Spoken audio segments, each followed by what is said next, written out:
Merci Seigneur pour ces moments. Nous acclamons très fort Jésus de Nazareth et nous poussons les cris de joie.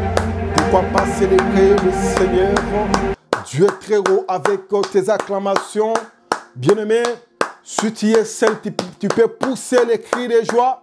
Même si tu es dans ton bureau là, bien-aimé, même si tu es dans ton bureau là, j'aimerais que tu pousses les cris de joie pour notre Dieu. Gloire au Seigneur. Merci Seigneur pour ces moments. Alors, bien-aimés dans le Seigneur, nous venons encore aujourd'hui pour partager dans la parole de Dieu et prier ensemble. Si c'est votre première fois de nous suivre, ce moment, c'est un moment de prière et d'enseignement. Celui qui est devant vous, c'est l'humble serviteur de Dieu, le révérend Ben Abel Tshisekedi. Alors, aujourd'hui, nous allons parler un tout petit peu et nous allons prier beaucoup. Bien-aimés dans le Seigneur, le Seigneur m'a mis au cœur quelque chose que je vais partager avec toi aujourd'hui, qui sera bref, mais qui va te motiver. Parce que Satan a un projet à ma béponayo. Ba projet Satan ça nango peut-être eza kobomayo, eza ko silisayo, eza ko tinda ni babe na vinayo. Bien-aimé, talandenge vinayo komi. Talandenge makambo zo bunda bunda ezo simbate. Talandenge batu nyonso ba mono mutu pamba, c'est parce que Satan a longola projet à malamu nzamba zaki nango a posa yo oyaye yaye zanini ezaka ka ba échec makambo mabe botutu makambo ko bandela ko tourner esika moko esika batu mosusu bazozwa yo kozwa te eloko ata o ekoyaka na se o batu mosusu balokota na facilité mais epa na yo ekimaka yo kaka c'est parce que Satan azwa déjà nyonso wezaki malabu pona yo. Alors na zana kacha koloba na yo na moment oyo Nzambe azo mandatenga pona sambe le longo na yo et ceux qui ozo ndima ozo mona loboko na Nzambe. Oh bien-aimé, ce moment c'est un moment de prière. Magité, qui cité, qui ndokité. Mais je viens pour te parler de Jésus, Jésus-Christ de Nazareth, celui qui a livré la bataille à la croix, celui qui a abandonné premièrement son ciel et il est descendu sur sa terre pour te sauver, bien-aimé. Il est allé même en akacha séjour des morts pour aller livrer bataille. À soi Cléwana, il y a séjour des morts, bien-aimé, à Yanango, à Pesango, Nabiso Église. Bien-aimé dans le Seigneur. Oza mutu alibaku malamu kolandanga mukolo lelo mentika na yebisa yo ndeko Nzamba lingio makasi Nzamba moni problème oza nango Nzamba ozo mona kendengo oza wana oza na dossier oza nango ozana kacha kosamba mena kosamba na yo moteme zo biso ke okolonga dossier wana te okota prison mais Nzamba tininga na biso boye okokota prison te na problème ozana ngo Nzambe azo justifier yo parce que oza innocent ceux qui makambo na soloba eza yo muto solandanga nde oza kolo makambo yo comment na commentaire loba oui je reçois loba amen parce que Nzambe wana amoni yo pe a localiser yo nabi que ça parole de connaissance mais tango so bima kolo nango azali ceux qui eza yo yamba yango au nom de Jésus. Bien-aimé dans le Seigneur, tikato kananu maloba na Nzambe mwa muke poto tika la libre to sambela ndeko Nzamba zali Nzamba salaka Nzamba silisaka nguya ya bandoki bakoza na nguya mais c'est notre Dieu qui est tout puissant yo motoza poisa omela poison omipoma parce que ba problème osanango et si eleyon zoto bien-aimé Nzambe atininga na ebisa yo komi bo mate Nzamba lingio makasi mazana posa ozonga kaka tout droit na présence na ye otambola na bobangi ye oyoka kaye mingi pe osambelaka otanga pe makomi na ye pe kuna nde okoyeba nani aza Nzambe. Mais aujourd'hui nous allons beaucoup prier parce que c'est ça ce que nous avons besoin de faire aujourd'hui, c'est que le Saint-Esprit azana kati ya kotindi kabiso to sala lelo yokande makomi Nzambe solo bandeko.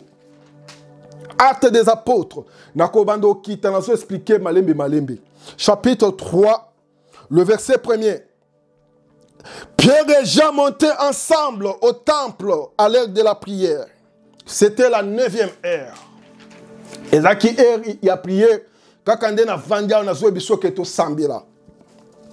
Il y avait un homme boité de naissance qu'on portait et qu'on plaçait tous les jours à la porte du temple appelé la Belle, pour qu'il demandât l'aumône à ceux qui entraient dans le temple. Bien-aimés dans le Seigneur, il y avait un homme. Malheureusement, Bible zo yebisa biso kombo ya mutu ango penza te. Tozo ba famille na yete. Mais heureusement, mutu wana azaki na libaku malam. Ya atande nga azaki boite. Mais azaki kozwa lisungi na batu. Bazo zwaye, bazo ya kocha liboso ya ekuke ya temple we bengami la Belle. Alors mutu aza boite. Bien-aimé, physiquement, mais spirituellement, ezali catégorie ya batu oyo. Bazali faible en esprit. Basambelaka difficilement. Bameditaka difficilement. Baza batu oyo bayokaka nzambe difficilement. Baza batu oyo ba vision na bango ese kangama. Satan a détourné ba pensée na bango na mabe. Oya mabe nde bango ba mona kamalamu. Ya malamu nde baso mona mabe. Nde mutu aza boite. Alors cet homme qui est boité avait la chance. Libaku malamu oya zaki nango azalaki quand même na batu o bako kozwaye batombolie baye kochaye liboso ya temple. Alors mutu oyo malgré que azaki boité bien-aimé mais Zambé ayebakiye. Ndaza kacha kolobela mutu moko waza boité spirituellement. Na yebite domaine nini wasa kacha ko boite peut-être domaine ya musala, peut-être domaine ya mumbongo, peut-être obala bana bayaka te, peut-être ozakana maladie obika kate, peut-être ndongo sawana obota bana nyonso SS basila kamakila na chaque fin du mois ozo be sika okende na bana wana te, peut-être ndengo sawana oza mutobi kaka na lisungi ya batu mosusu. Oh Jésus. C'est-à-dire que ceux qui ba sungi yote yoko kobi katendeko. Oh, bien-aimé, le Dieu du ciel m'envoie aujourd'hui pour te dire ceci. Malgré tout cela, il te connaît. Il te connaît.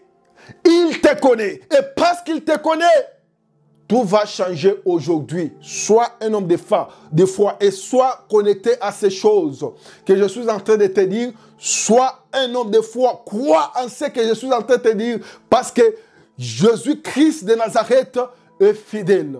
Si tu crois en ce que je suis en train de te dire, Dieu du ciel va faire quelque chose dans ta vie. Alors, nous continuons avec le verset 3. Cet homme voyant Pierre et Jean qui allaient y entrer, leur demanda l'aumône. Alors Pierre lui dit, je n'ai ni argent ni or, mais ce que j'ai, je te le donne. Au nom de Jésus-Christ de Nazareth, lève-toi et marche. Alors, li baku malamu yandeko oyo. Et ko sama ke Pierre na Jean, le bango pe bazo kende ba kota na kati ya temple wana, baye okutana naye. Alors, Pierre na Jean, bazali banay. Bien-aimés dans le Seigneur, nous devons comprendre qu'à chaque problème qu'un enfant de Dieu traverse, Dieu préserve toujours une solution pour lui. Dieu a toujours une solution pour lui. Mais cette solution peut venir d'une façon et d'une autre. Et ça dépend de l'enge mutu oyo akoko timbela to akoko yeba ete nzambe ndasa na kati ya kokutanisa ye na couloir na ye ya lipamboli. Ndeko oyebi nga te. Nga pe peut-être na yebi yo te. Mais dans la caméra on a tché liboso nanga. Ozomona ke Zambe asalete okuta nanga. Nazanga te. Nazando kite. Mais na yebi nazane loko moko ya motuya na kati nanga. eloko onga na zango nde eloko ekosala ke ndenge oza wana problème oza kati ya kotraverse ezo solution kolongola nga te mpona koyebisa yo eloko onga na zanango yo pozaka nango mais ya yo peut-être eza étouffé ya yo peut-être eza déjà malil mais yanga eza nanu na moto ezongala ezongala ezongala ezongala ezongala ezongala eh Jésus tozo continuer ndeko. La Bible dit cet homme voyant Pierre et Jean qui allaient y entrer, leur demandant l'aumône. Oh mon Dieu. Pierre, de même que Jean, fixa leurs yeux sur lui et dit, regarde, non? Et il regardait attentivement, s'attendant à recevoir de quelque chose. Si on a lingo talanga malamu esikoza pona biso likambo. Nayebi ke na ndenge oza kacha kolandanga oza makambo zo simba te eza ebele. Lelo molimo ko enseigner penza ezo kimanga mwa muke. Mais nous sommes reposés sur les ailes de l'aigle. Nous sommes reposés sur les ailes de l'aigle. Le Seigneur va faire grâce. Oh my God. Pierre et Jean lui dit, oh moi Pierre, je n'ai rien. Mais regarde-moi. Et la personne, le boitait, regardait Pierre attentivement. S'attendait de recevoir quelque chose d'eux.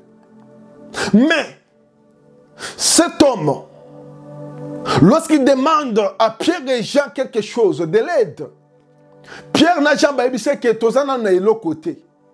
Tozana est l'autre côté à Kopeso. Mais à comprendre que Bazana est l'autre côté. Mais le lengeni yako kozwa lisusu espoir. Yakota na bango comme si azana poste à cause de l'autre pas na bango. Oh mon Dieu. Oui, elingi koloba boye. Ndengo za wana elikia ese silaki. Ndengo za wana espoir ezaki susute. Mais lelo ozoya komona ngana zobima na vie na yo. Pona koyebiso ke ngai nazana mbongo te. Naza peut-être na makokia ko pesa yo physiquement eloko zango besoin te. Mais eloko ongai nazana ngo na kati nanga. Et tu dois souligner quelque chose de très important. Vous savez, tout ce qui est visible et invisible, Dieu les a créés. Mais ce qui est invisible est toujours spirituel. Notez, tout ce qui est invisible opère sur le plan spirituel ou spirituellement. Bien-aimé, Pierre n'a jamais banaye. Je n'ai ni or ni argent à te donner, mais ce que je te le donne. Alors, c'est quoi ce que Jean et Pierre avaient? Et nous allons voir ça tout à l'heure.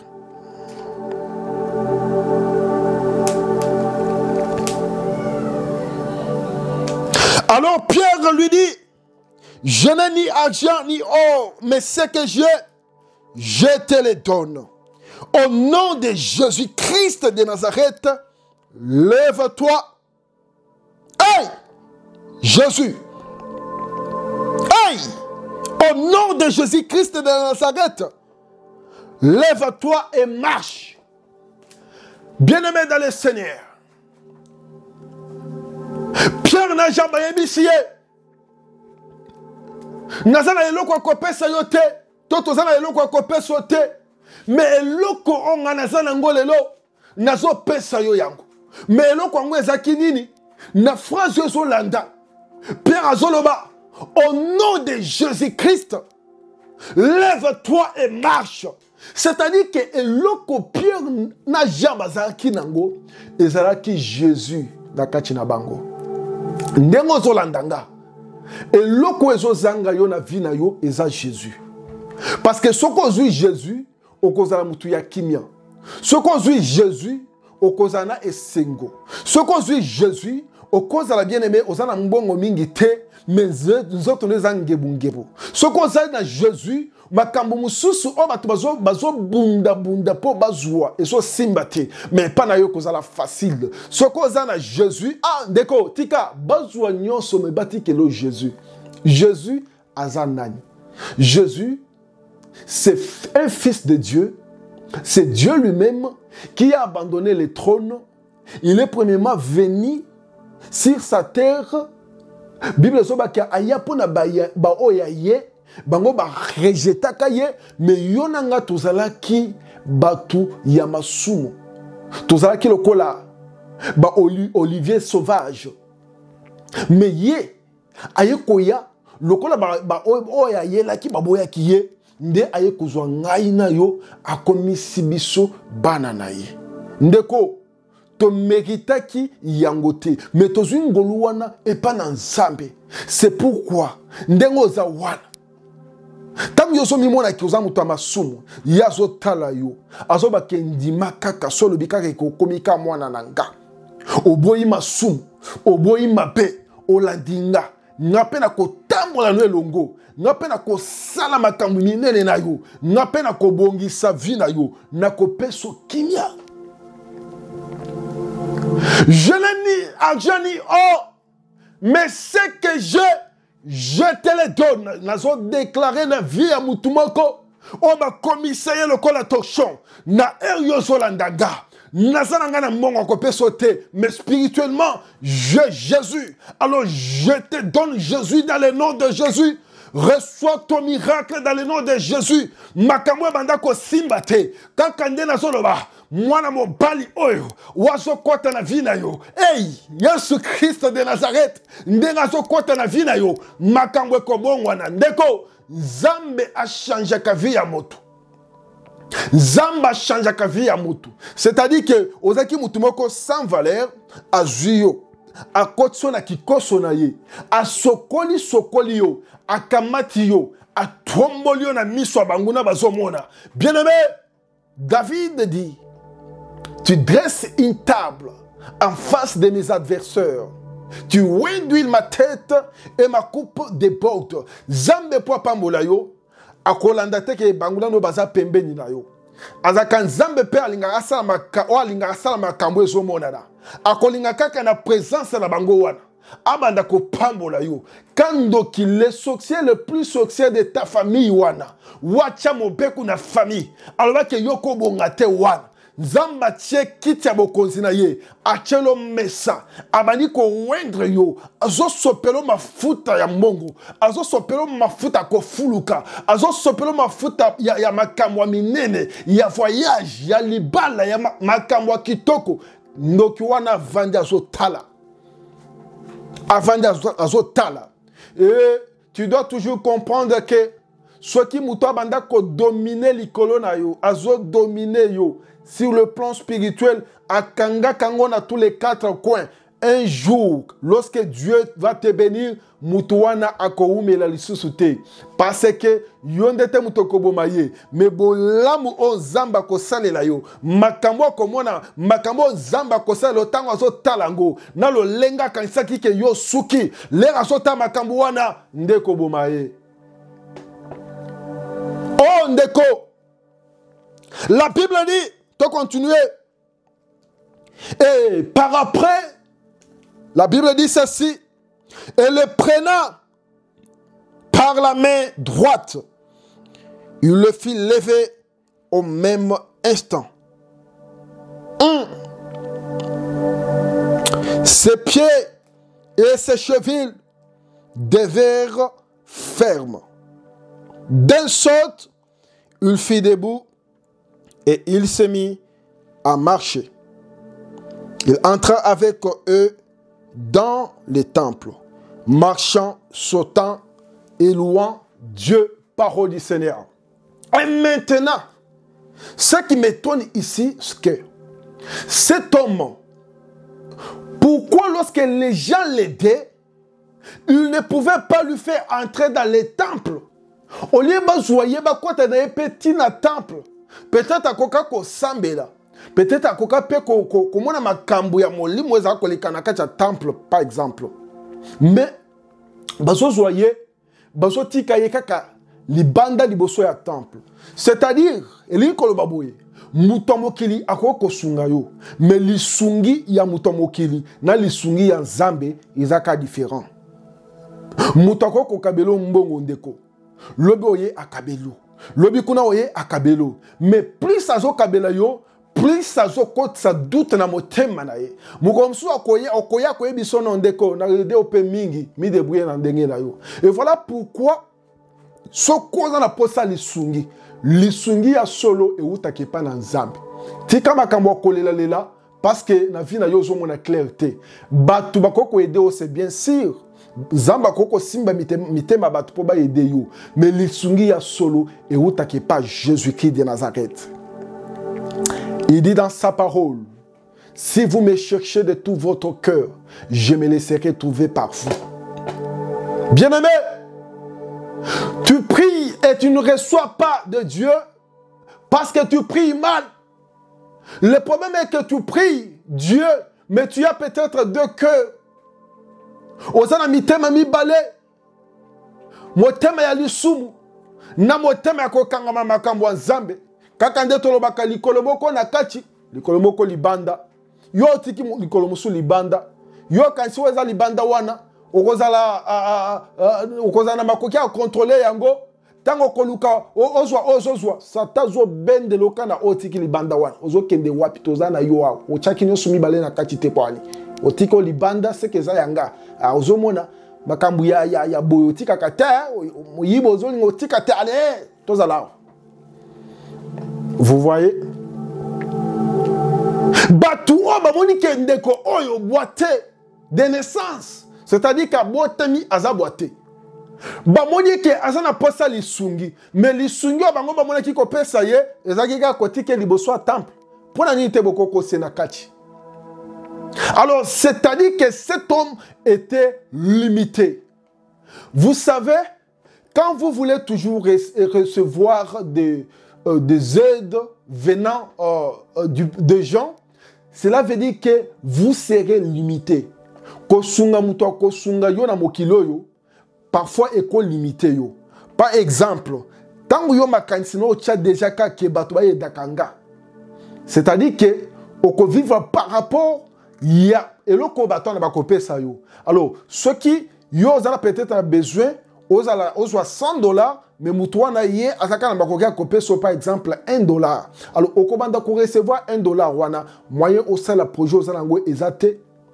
Ozana Afrique ozaka na bandeko na poto bakabelo mbongo ndeko sala musala bunda o se rassurer na vie na yo ki makambu nyonso eza kitoko parce que mutu ozana ye peut-être ata soki azwaka azo pesa yo mais un jour akotala akokangelo motema pe okobenge mutu mabe pamba yondo kobimandoki parce que yo olingaka batu basunga yo. Bien sûr, mais olingaka koluka mutu oyo asungaka batu te. Batu o bazo sunga yo bazali na source o bango bazwilaka. Alors faut koyeba ke source ezalaka kaka mibale.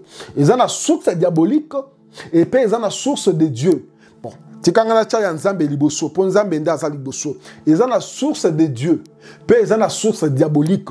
Source de Dieu tozwaka gratuitement, mais des fois to lekanaka na examination ya Nzambe pour se rassurer que tozala a mesure ya kobate na obiso to kozwe pa na ye. Mais source ya ténèbres ya diable kuna soko kei bakopesa mbala moko mais keba o bakopesa yo peut-être za o bakoyiba on Nzamba tia déjà na vie na yo mais bakoyiba sikona oyo za nango sikoyo. C'est-à-dire que Satan apesaka eloko weza ya yete. Satan kele lokote biloko nyonso tomona na mokili eza ya Nzambe. Alors Satan asaka ke biloko ya Nzambe wana a présentant bana Nzambe et par ignorance bana Nzambe bandimi ke Satan apesi nde Satan akoya ko récupérer vie na yo mobimba molema na yo apoko kende OK ko servir na ye fait des comptes Okosi sa vie na yo na kati en fer.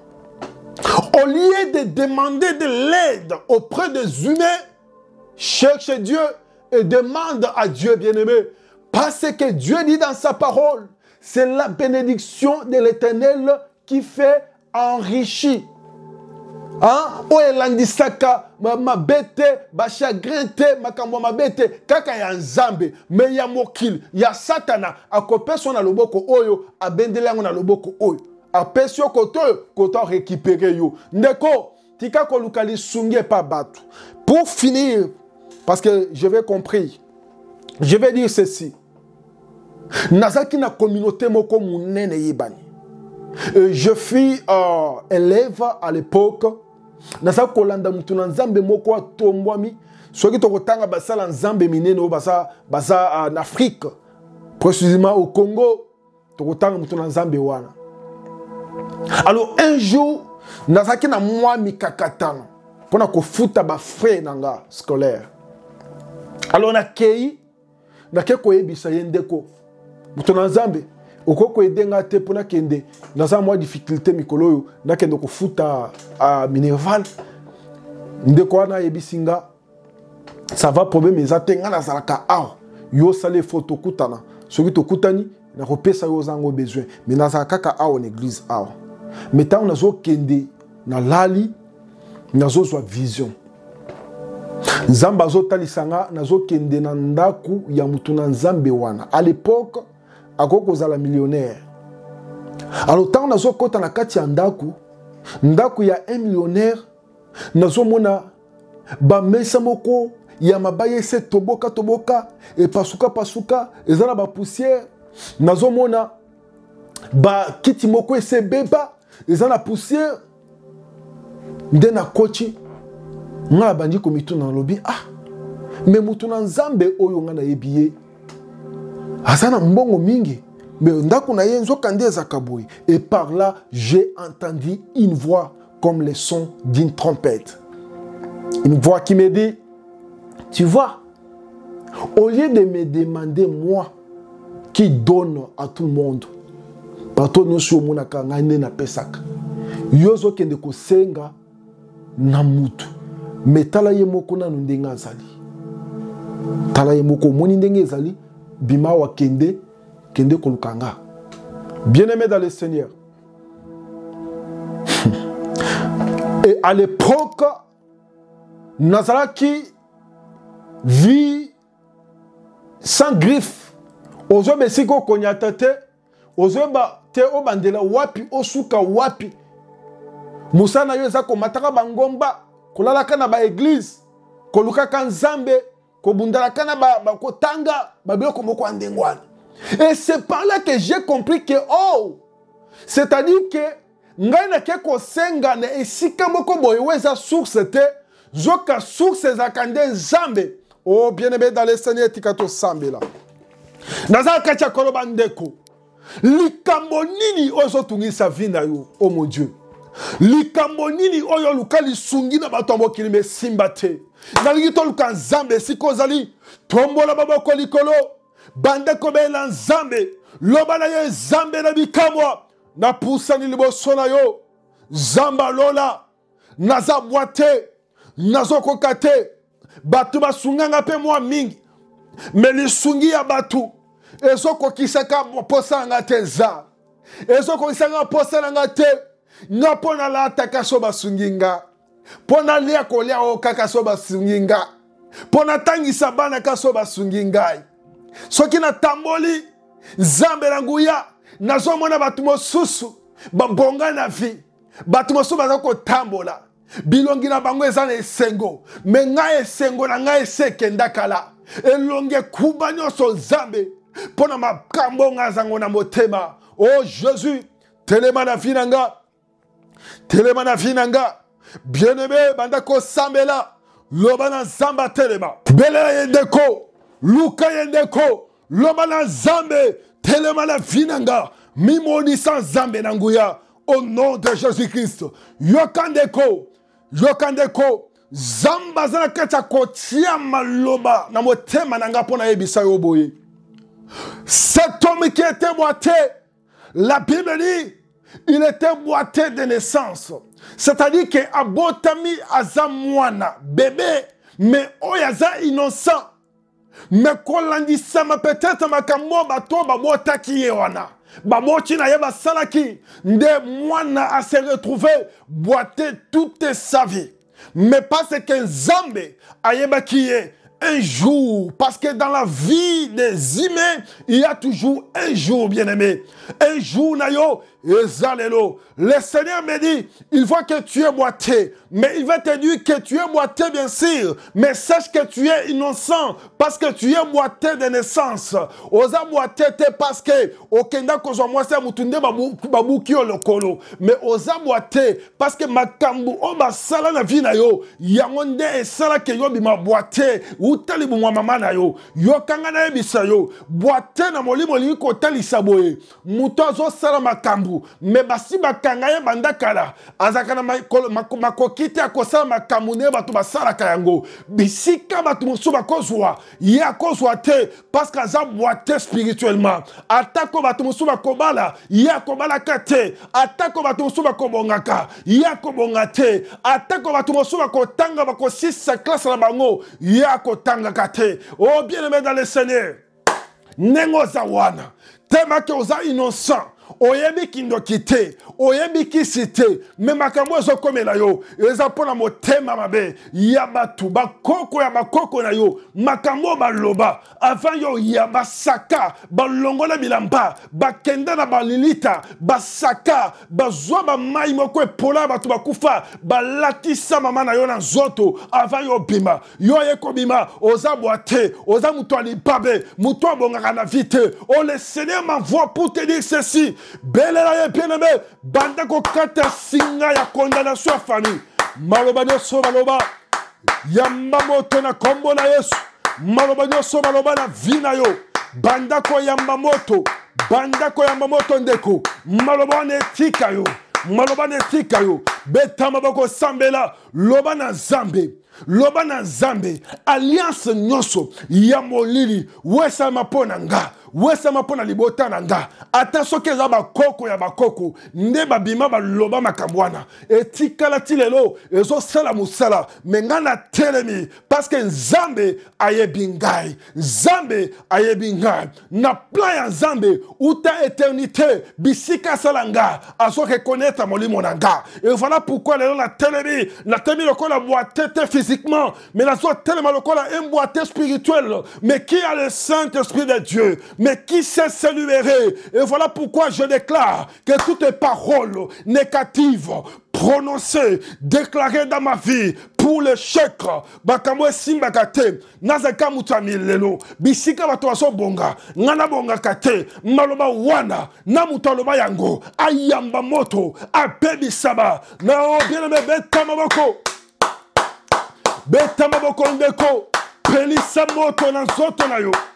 Solo oba chana zoto na yo, oba tuwa kobako kima yo, na musala bazo kima yo, bipano so bazo kima yo, otia parfait zo simbate. Le Seigneur m'envoie aujourd'hui pour te parfumer. Loba na Nzambe, soki solo oyo, eza ya famille, bacha yango, de génération en génération. Mais aujourd'hui, nazo so parfait na yo lola, makila Jésus, nazo parfumé zoto nga mobimba, nazo ba maboko nanga, soki bachaki sécheresse, kakande nazo sambela, maboko nange pe, manda roche kamaro, maboko nange pe la moto, sécheresse lungwa, sécheresse lungwa, manda rabasheka, ndeko sala ndenge nazo sala, okoyoka moto na maboko na yo, yo mutu baloba, basaka, baba ke loko kosimba na maboko, lokola misolo, ezika, ebebisama, eke liboso te, etonga te, esombata lopango te, progresser te, voyager te, se multiplier te, loba na Nzambe, kaka ndozo fote maboko, hey! Kaka ndozo fote maboko, maboko ne pe la moto, au nom de Jésus. Bien-aimé, cause la boîte de naissance, et une maladie chronique, maladie ya famille, baka ya lo lenge moko ya famille. C'est-à-dire que c'est yeba nango, na famille na bino ndenge bosalaka. Et bon, quand mutu mususu azo lisunya te pa mutu mususu. Ya famille. Mais na famille bo zabino no so ndenge moko. Mutu abimisaka mutu azate. Wako meka ko bimisaka mutu bazui. Lichete ya molili bakati zonga kuna. Bien-aimé dans le Seigneur. L'Esprit du Seigneur est sur moi. Il m'envoie aujourd'hui pour ta délivrance. Lelo, ce qui atama kambonyoso ya malam, onzamba kela pona yo bazwa yango, bakenda kocha yango esika wesa invisible. Esprit ya nzambe, we mona kanesi ko eza invisible, na wesa visible, ezo localiser yango, ndeko, talandengo komi. Oza mwasi kitoko. Me yo, mibali bayaka kaka bakendaka. Yo moko mitunaka, yango ngana sana mokilo nini. Parce que mobali atanga na zuye ndenge nini. Atanga moko na kabela kaye. Na lambela ke malam. Mobali fa kende kaka. C'est parce que nde lolenga lo akoza la boite. Na famille na bino baloba. C'est lo bakoko ya bakoko na bino. Baloba ke na famille na bango yo botami. Mwasi akotikala ko vanda na mobali na libala te. Soit qui mobali a juillet, a tchaye zeb, après un mois, après une année, il faut akima. Moi simoko, il faut yeba mi bali na fina ya atan, nkama na nkama. Hey, bien aimé, mais na kacha koloba, le Seigneur m'envoie aujourd'hui pour te dire, ezali lien ya famille. Ezali koza la boite ya famille na bino. Alors tellement di kolomama, la tali puta kanga senti. Bunda na molimo longwa na bolembu ezali molimo mabe ya famille na pino. Le Seigneur me dit ceci. Soki yo sambeli malamu lelo zotika yo atelema likolo. Betamo boko sambela. Loba na zambe molimo wana. E la chefina yo. E la chefina yo. E la chefina yo. E yamba moto. Na muto akela yango. Na muto acheka yango na vina yo. Atasa kufa. Lilita na ye pela moto. Azika au nom de Jésus. Moto zopela. Apelisa moto ndeko. Baby sami sala wana monda mulili. Azika na kombo na Yesu. Ezala détruit. Au nom de Jésus. Boîtier de naissance. Je suis en train de parler à un boîtier de naissance. Mutumo susu. Lolenge na ya koza la boîtier de naissance na famille na bango. Ezali ba koko na bango. Basaka. Balongola bilamba. Balata ba mangwenda. Soki mangwanda. Baloba ete. Na famille na biso. Biso toza bato maloba mape. Maloba na biso. Eko kata bato lenge jilete kataka. Maloba na biso. Eko le kambeli. Maloba na biso. Soki bimika moko. Il faut bato ba panzana. Ndeyo mona kabatu soki olobelika batu ba mona yo ka mutu moko lolenge mususu ozo mona teke batu nyonso ba mo yina yo ya za kabiloba loba ye point ye place azaka kimi ezakate point ye c'est parce que na munoko na yo ba longola lo lembo na yo ba remplacer peut-être le lembo ya mutu moko akufa kala spirituellement maloba wana nde lata yo na mosala soki olobi ata mukeka boy ba yinyomba moko balongolo na musala.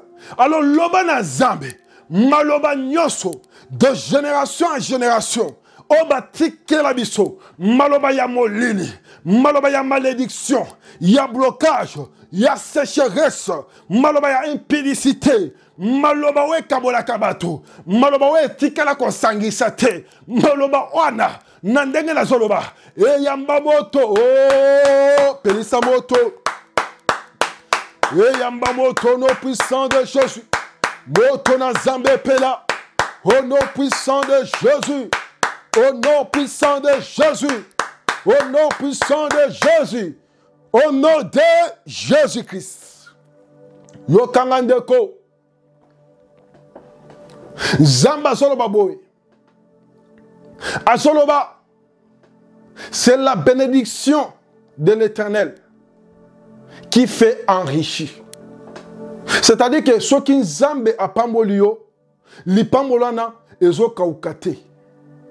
Li pambolana ezo fuluka, ezo fuluka, ezo fuluka. Et pour finir, ezo loba, qui ne se fait pas suivre ou qui se fait pas suivre d'aucun chagrin. Mais yo, oya yo lipambole ezalaka kaka semestre. Oya yo lipambole ezalaka kaka ozwango pona une semaine. Deuxième semaine ekimi yo. Oya yo lipambole. Soko ozumwa eloko. Yo moko déjà obangaka ai, na yebe ko kende kaka. Ozumwa $1000 et $1000 oyo. Nazo banga nanga kaka po na yebi kaka elo nyonso na kosala ko simba kaka te. Et puis ndengo yebi wana. Eza yo te. C'est-à-dire que bandimisa bino déjà ke bino bobonga kate. Yo kanisi ndo soloba, mais yo te muto soloba. Ezali DNA ADN. Yaba koko na yo nyonso ba kenda. Oba eshuaka oba bonga kate. Oli eloko malamu e umela kate na maboko na bango. Ngai moko na mona makambo na zo biso. Un père oyo ase contacter na eloko ya malamu na ndaku pona bana na ye. Moi télévision ata ya à l'époque 11 000 francs. Il y a noir et blanc. Bana basanga na ka basepela kata bien. Ya ouais, osani ya azu yango ke kotek. Donc na ndaku na ye soko koti, il faut kutake awande pauvre vandak. Wana bien. Moi radio moko muke bana bache à l'époque abayoka basket. Bloko toza benga basket. Moi na ke acha moi volume pour yoka bien. Akaya we osani na zui moi radio na bambi na sa bani konyata komisango nyonso poussière. Pourquoi? Parce que selon ye na famille na bango kozala homme boité baloba ke bango moi eloko ata ya malamu ya kitoko ekoko kozala ko vendre escamo na bango te faux ezali esprit ya destruction démoniaque. Alors na lingi to sambela yom to saka ba projet mais simba kate okoza uzana mbongo mais il suffit que chango na kati ya plan moko zanango na eloko mozo sala mbongo ne limwemba moko ozongi pauvre wana ça va ozobi sans zambe. Ngana mokilo na ya kotika batu te. Esprit non soit famille ya freinage. Ya kotourner sika moko. Esprit wana. Bato basala yango batika yango na famille besi bakufi. Bisika bakufa bakenda na malita wana. Na ba degré démoniaque ba sinaki.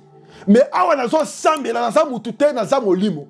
Lelo ata na kati ya cimetière sapola mino lungwa kali mikuwa. Nako bimile kuna nako bimile kuna nako récupérer oyo ya kenda lango waza ya biso ndeko sambela le loi tasa kufa za cimetière bisika zali yo posa molimo ndongo sa wana pota bisika no so bakanga bolamu na yo vina yo bonga te botola onyo so za yo récupérer yango no puissant de Jésus. Esprit wanétique a vina yo au nom de Jésus. Sois béni dans le nom de Jésus. Que le Seigneur Dieu Tout-Puissant s'élève dans ta vie. Pe banguna na yo bakoya nase. Ozala mutu kasozala mokila te. Lipamboli ya Abraham ezala lipamboli na yo. Zambe na bikamo akamisaka batu akamwisa yo. Zambe na lola waka usakama ya miso aka usama ya miso na yo. Zambe na nguya nyonso wasekisa Sarah mwaso azaki na double ménopause asekisa yo pe. Zambe na bikamwa wabosanisaka batu bapasi na bango ya bomwana abosanisa yo bapasi na yo. Loboko na ye ya nguya mapapu na ye ezipa yo, ezipa bana na yo, ezipa mobali na yo. Au nom puissant de Jésus, au nom puissant de Jésus. Atoza mwasi kitoko, me bibal babo ya kayo kaka, bakendaka. C'est parce que baloba maloba wana liko na yo, zambe na bikama mona yo. Tu oyo mobali ozana ye, nguya na zambe simba ye. Na yo na mobali bo yamba délivrance dans le nom de Jésus. Que la paix du Seigneur soit sur vous. Au nom puissant de Jésus-Christ, nous disons Amen. Si tu as aimé cette vidéo, partage-la. Abonne-toi sur cette chaîne. C'est la seule façon où tu vas soutenir cette œuvre. Alors ne limite pas cette bénédiction. Partage-la pour tout le monde. Que la paix du Seigneur reste avec toi. Dans le nom de Jésus. Amen.